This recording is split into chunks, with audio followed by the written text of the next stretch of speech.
Welcome to another tale from the edge of darkness.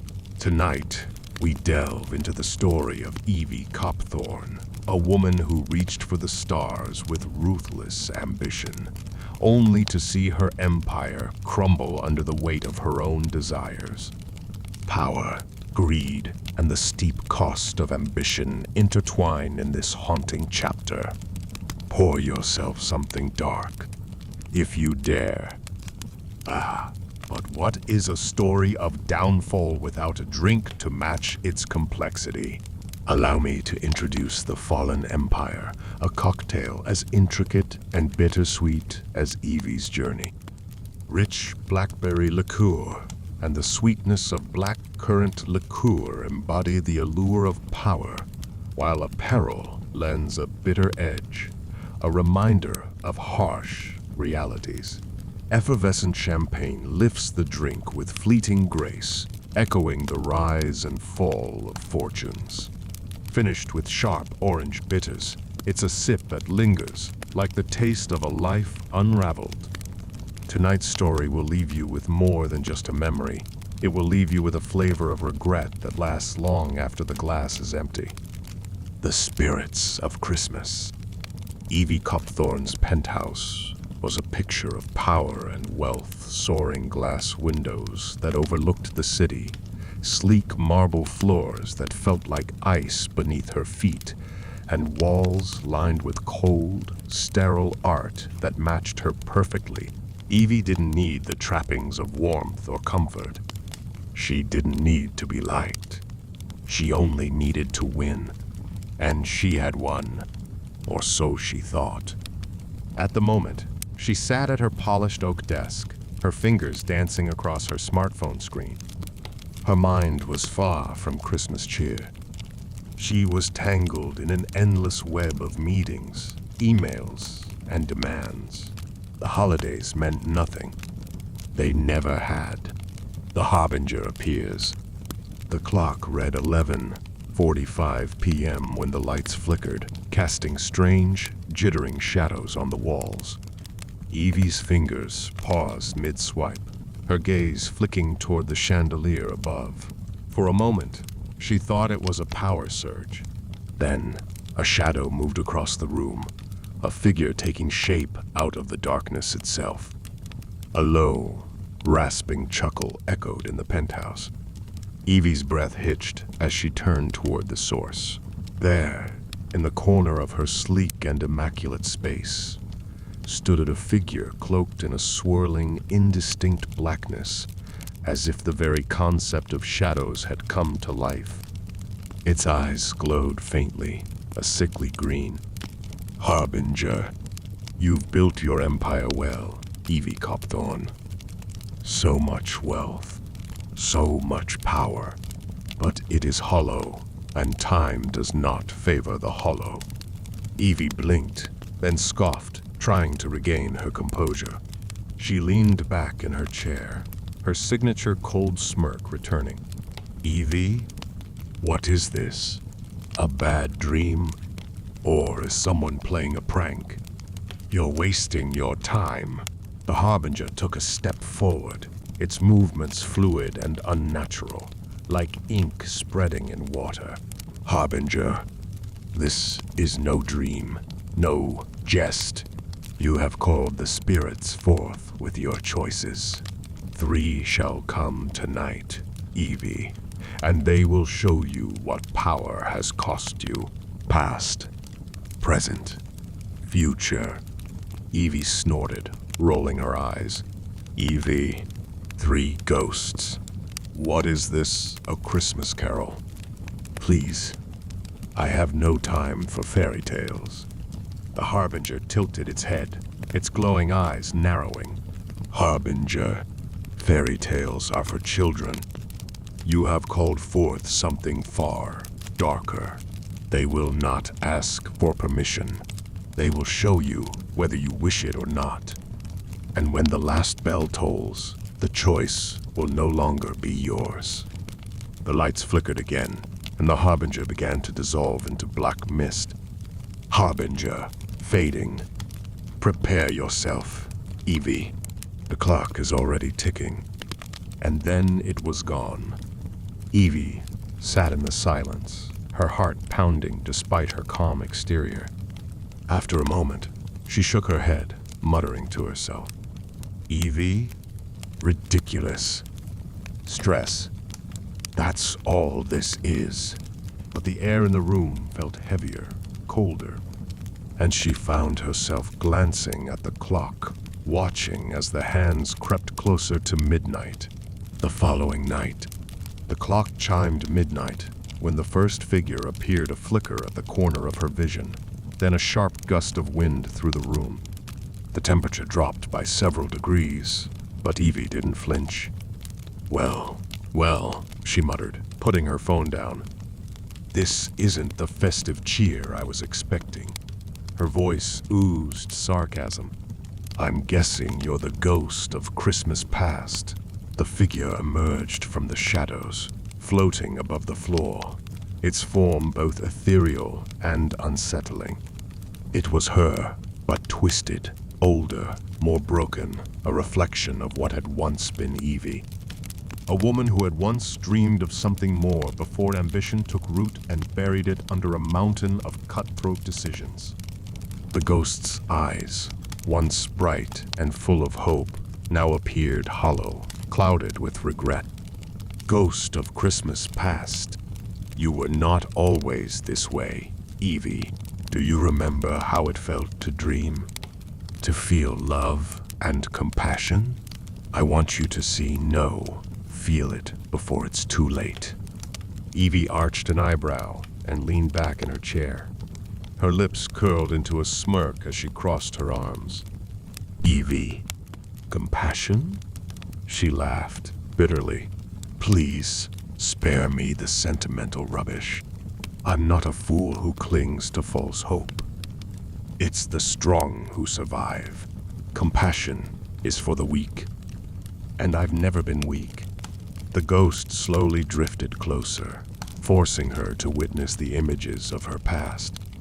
There she was, a younger Evie, bright-eyed and eager, her mentor giving her the encouragement she needed to rise through the ranks. But Evie didn't need to look closely. She already knew what happened.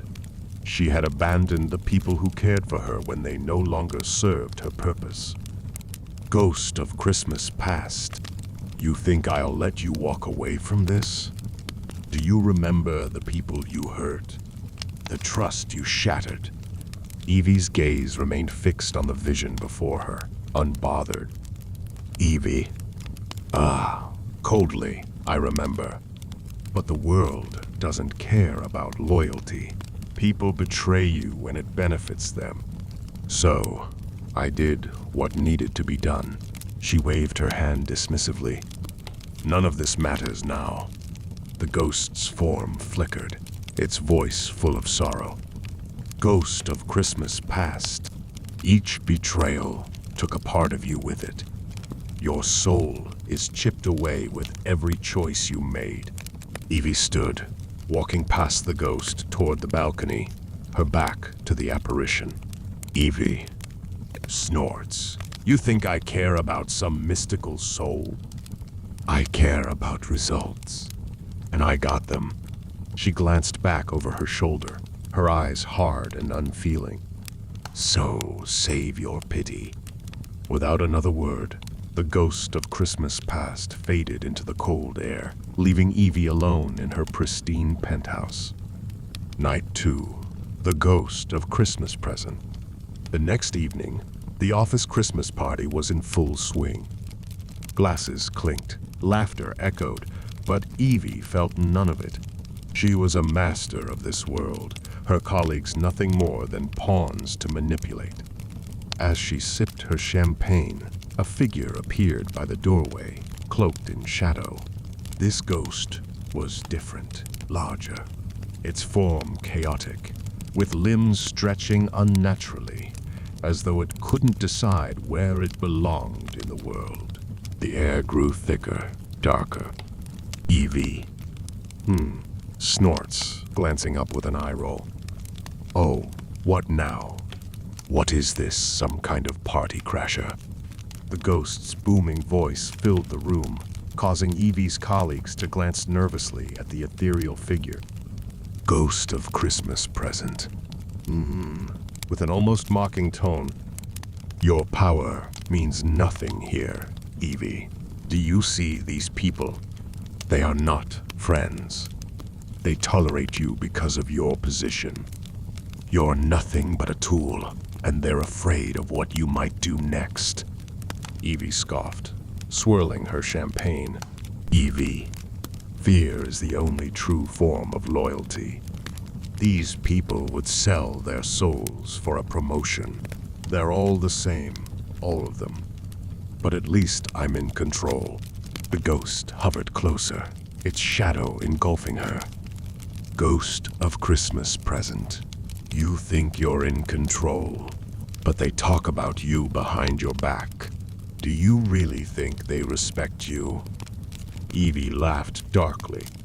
Evie, they don't need to respect me. They just need to do their jobs. I don't care about their opinions, and they know better than to cross me. The ghost reached out, showing her a future where her colleagues were indifferent, unmoved by her passing. No tears, no memories, just fear, the hollow shadow of what had been. Ghost of Christmas present. Do you really think fear is all you'll leave behind? That's the legacy you want? Evie's gaze hardened, her lips curling into a tight line. Evie, fear is more than enough. It gets the job done, and when I'm gone, they'll remember me. Maybe not fondly, but they'll remember.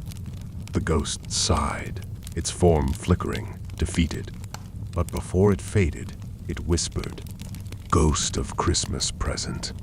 You have no idea what you've lost. With that, the ghost disappeared, leaving Evie to face her colleagues, who now whispered in the distance, glancing at her with pity, fear, and judgment. Night 3. The Ghost of Christmas Future. By the third night, Evie's defenses were crumbling, but she refused to acknowledge it. She sat alone in her penthouse, the room darker than usual. A single candle flickered on her desk, casting long shadows across the walls. The door creaked open, but this time, Evie didn't even flinch. The Ghost of Christmas Future appeared, its form cloaked in darkness, its presence oppressive and final. There was no warmth in this spirit, no mercy. Evie, looking up, annoyed. Another one. This has to be the most theatrical visit I've had all week. What? Are you here to show me my tragic fate? I'm over it. The ghost said nothing. It moved around her with an unsettling slowness, as if savoring the tension in the air. Ghost of Christmas Future. Voice hollow, like the grave itself. You've lost everything, Evie. You thought you could climb higher by stepping on others, but where has it brought you? Look at your future. The ghost pointed toward the window, where Evie saw her own funeral. There were no mourners, just the people she had once manipulated. They didn't weep. They didn't care. Evie. Shrugging, unbothered. So what? They'll forget me, sure, but I'll be remembered, even if it's just as a warning. People will fear me. They'll tell stories about me. That's all I ever needed.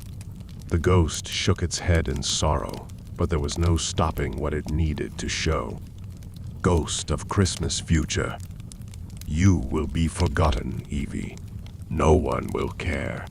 Your power will fade. Your name will turn to dust.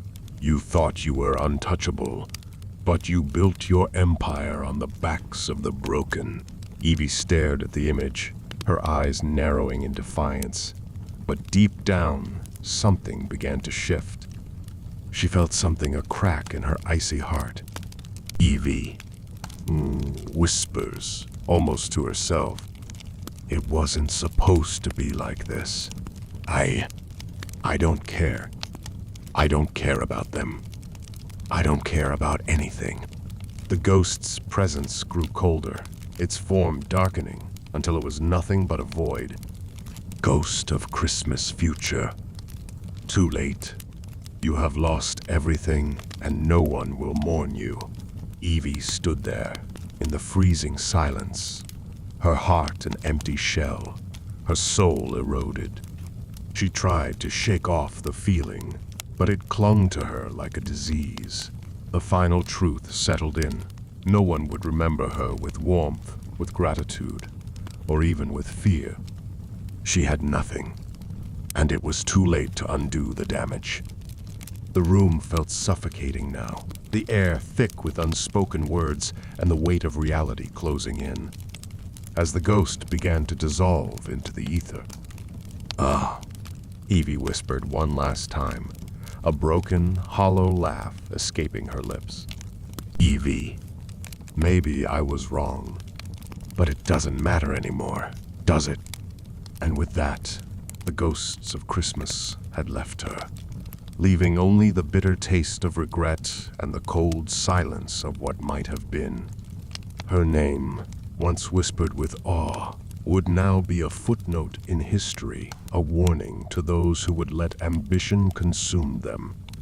And so, the empire falls.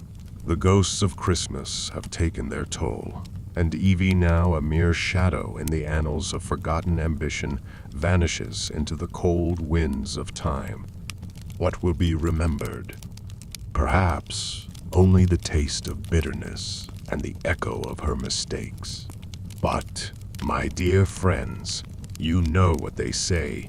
Power never truly dies. It simply fades into the dark corners, awaiting the next soul foolish enough to chase it. Until then, my friends, keep your ambitions in check, and your glass never empty. For in this world, as in all others, nothing is truly ever gone.